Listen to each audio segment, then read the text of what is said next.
SpaceX had mastered the art of delivering payloads to orbit aboard the Falcon 9 and its variant, the Falcon Heavy, aka the best rocket in my opinion. They had a success streak of a lot, and by that I mean 351 launches without a major problem. But on July 11th at 10:35 p.m., it all changed. So let's dive deep into the Starlink 9-3 mission and what might have caused the problems and what I've observed during the launch. This is the Rocket Girl. Enjoy this first video. So it all started pretty well, with the fueling going as normal and the computer starting just as planned. Although the weather was pretty foggy, nothing seemed to be going wrong, and the lack of visibility isn't usually a problem, and still is not the problem today. But then happened engine ignition and liftoff, just like they did 70 times this year. Everything seemed to be normal: max Q, MECO or main engine cutoff, stage separation, and finally the MVAC or Merlin vacuum engine ignited.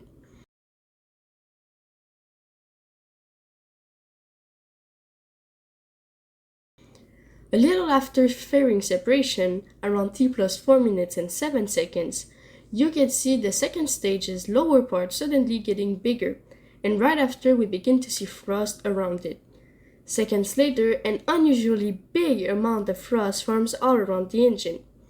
The reporter covering this launch on Spaceflight Now, Will Robinson Smith, stated that there was no doubt noticing a bit more frost buildup around the Merlin vacuum engine than typical, not to say that's necessarily problematic by any means. And he also mentioned in a video later made to explain the incident that those who noticed at the first seconds were eagle-eyed. The booster landed on the drone ship Of Course I Still Love You near the coast of California, marking a 70th successful mission for 2024. Or so we thought. Concerning what I actually saw, let's say I kind of knew it from the start. See, I've been a SpaceX fan since the end of March, starting when I watched the I don't know how to say it in English mission live from the Cape. I instantly loved it and started learning more and more every single day. I have even watched every single SpaceX mission since then. So when I tell you that it was obvious, this is what I meant. I saw it instantly because this part of the upper stage never gets this big. And no one seems to talk about it, but I think I saw something else. Right after the kind of explosion, you can notice one spot seeming kind of shallow or deep if you want, almost like there was a hole. And to support my point, the frost just came from that specific point, meaning there could have been a hole caused by a debris of some sort, either coming from the inside of the engine or from outer space. The fact the lower part got bigger could have been a result of it being exposed to the vacuum of space. So fast forward to the next morning, I woke up and saw that the launch status was stated as partial failure.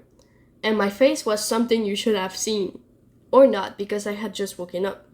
Just to say that it was lit, I was like, oh my god, I was right. I had seen just right. Then I continued reading through the explanation and it was stated, and I quote, "The Falcon 9 second stage engine failed to complete its second ignition due to a liquid oxygen leak." My face was even more lit.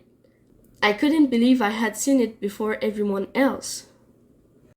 In the same days, SpaceX said in a Twitter, or more formally X, post that the engine failure caused the payload to be deployed in a lower than intended orbit, that they had contacted 5 of the 20 Starlink satellites, and that they would try to raise them into the intended orbit using their ion thrusters.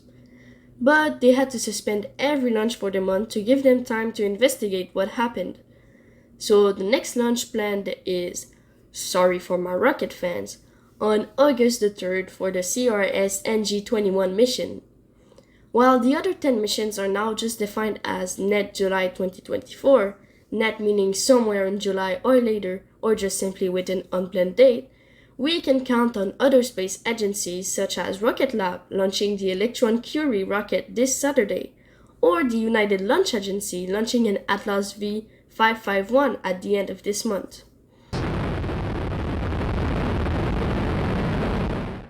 But to come back to our principal subject, on July 13, the launch status of the mission changed to failure. This meant that SpaceX had failed to contact all the satellites, positioning them in a lower than usual and unusual orbit, leaving them to fall back and disintegrate in our atmosphere.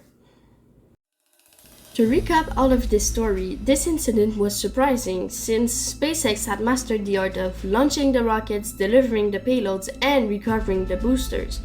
This meant that SpaceX might have neglected the pre-flight checks to launch more rockets and to serve more clients. Or this could also mean that this was totally unexpected and something that could have been prevented, like caused by a debris from space. But on the other hand, it is a good thing that SpaceX decided to take a break and investigate on the situation. To finish off, I want to thank you for watching and leave a comment if you want to see more videos like those or if you have another idea for me. And don't forget to just reach for the stars. I'm the Rocket Girl. Have a good one.